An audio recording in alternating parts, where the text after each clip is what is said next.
As soon as Zardoff had eliminated the creature that was going to devour the natives, he headed to the ship to make decisions about the events he had just experienced. There were many questions he asked himself. The more he explored this planet, he felt there was too much to learn and too many questions to answer. Zardoff, what you did was too risky. If something had gone wrong, the natives would have discovered you. I know you have a protective nature, but here that could cause problems for you.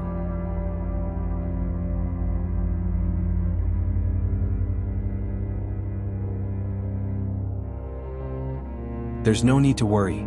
The ship's camouflage is impossible to detect, and I also used plasma to make it look like storm lightning. They will never really know what happened. Don't you think that this planet has many questions? It is too old for it to only have such a primitive intelligent life form. From the chemical signature that we have studied, it can be seen that it has changed its shape many times. It has had multiple forms of life that have still disappeared. How come we didn't know anything about this planet? How come it hasn't been colonized? Is really very curious. Something must be hidden here. Zardoff immediately began to work in the fastest and most efficient way to be able to at least have an idea of what the planet that would now be his home was like. He explored different options until he came to the conclusion that the way he could examine this new planet would be to scan it completely. To achieve this, a satellite would have to be placed in orbit, which would send detailed information about the planet's surface, and part of its interior would also have environmental and chemical signatures. So, he got to work making a plan that would serve these purposes. Zardoff immediately began the takeoff of the ship to put it in the orbit of his new planet, in order to be able to put into orbit the satellite that would bring the answers he needed.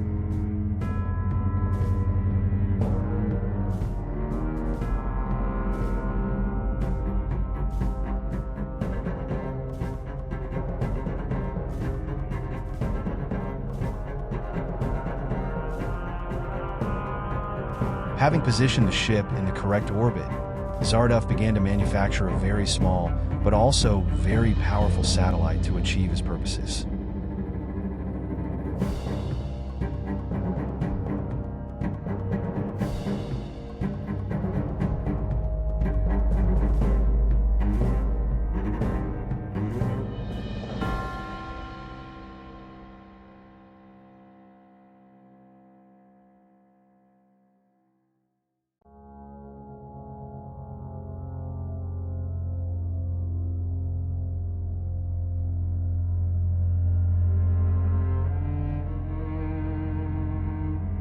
Having finished the complicated device, without wasting time, he prepared to launch it.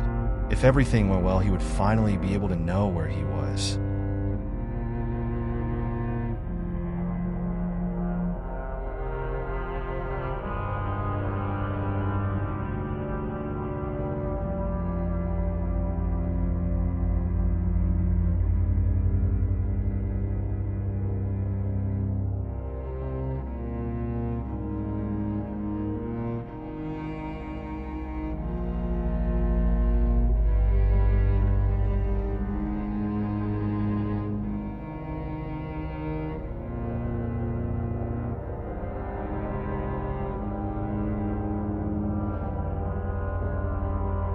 It didn't take long for the tiny satellite to start doing its job. The scan was perfect.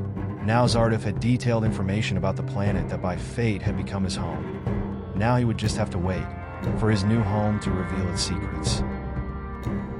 In reality, Zardoff did not have to wait long for what he suspected to be true. There was what he needed, the proof that showed him that this planet had been inhabited either by a native race or maybe colonized by a civilization like his. He didn't know. Now he would have to investigate.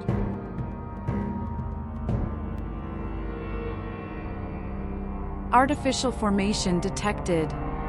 Zardoff, the satellite has just detected an artificial formation in one of the planet's terrain. Zardoff, it seems there could be more artificial formations in other places on the planet. Zardoff, I think you were right.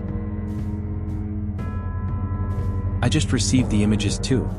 The satellite was able to produce a detailed illustration of those constructions. They look very clear and their location is also revealed.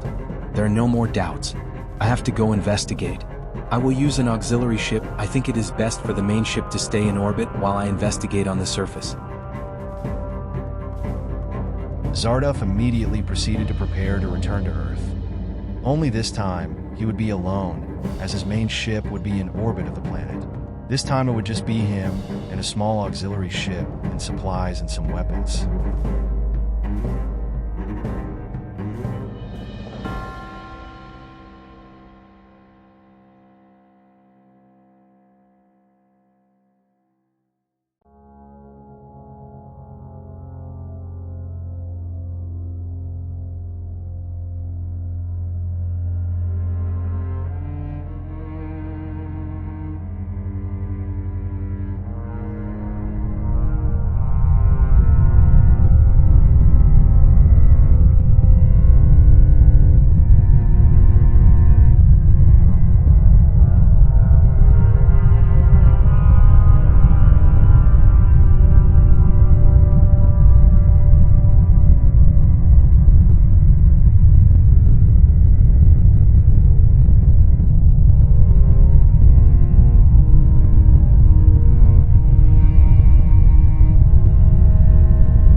As soon as Zarduf landed on the ground using one of his protective suits, he set about clearing the way to the entrance of the pyramidal structure, using one of the plasma emitters he had on his ship, according to the readings given by him. Satellite showed a passage, which most likely connected with an entrance.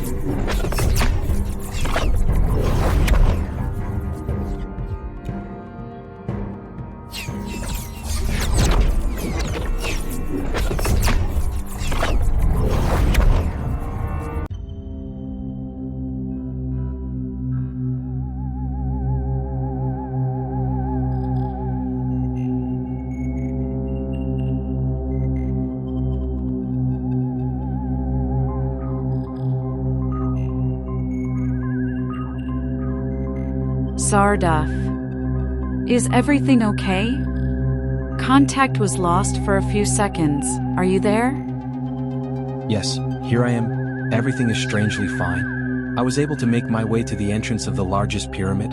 The strange thing about this is that I had no problem opening the door. It's like something in my suit he would have identified himself with the door. Now I am inside a corridor that connects with another door. Can you see it? It's like it was a base a long time ago. It looks abandoned, but the remains of technology are familiar to me.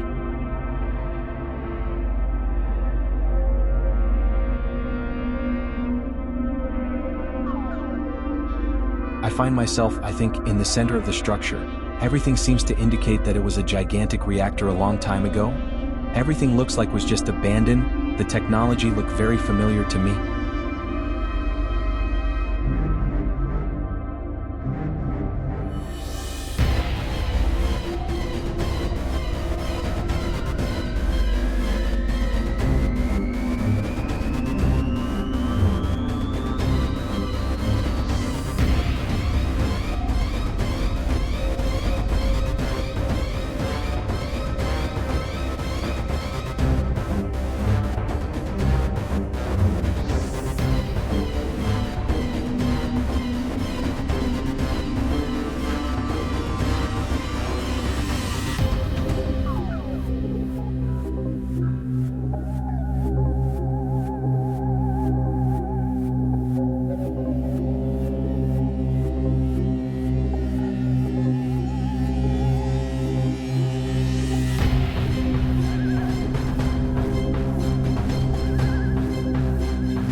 Did you see everything I just found inside the structure and inside the quartz computer?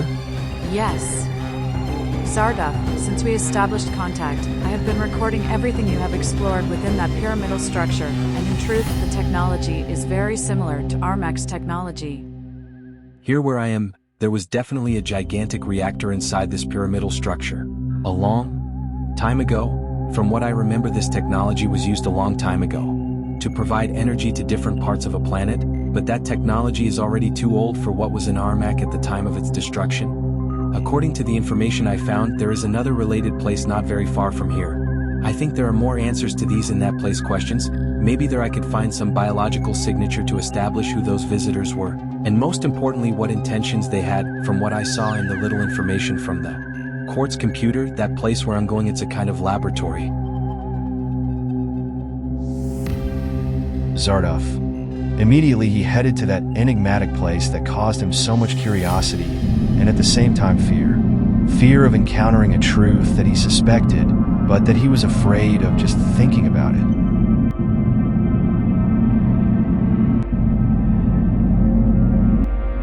What am I going to find in that place?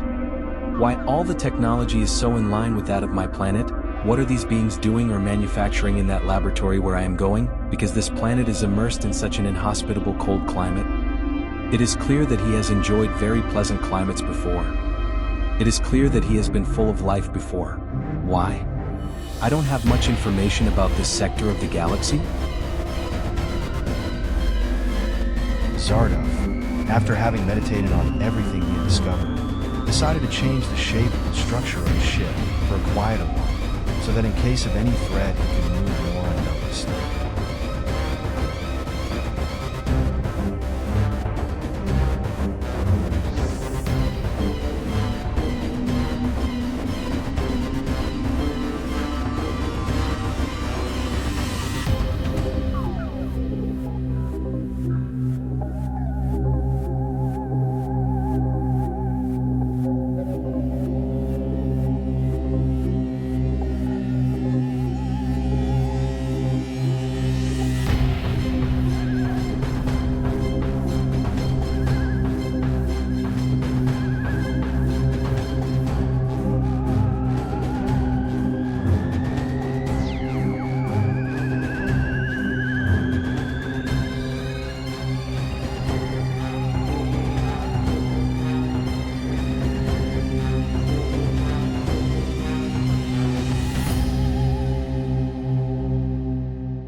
I am the device.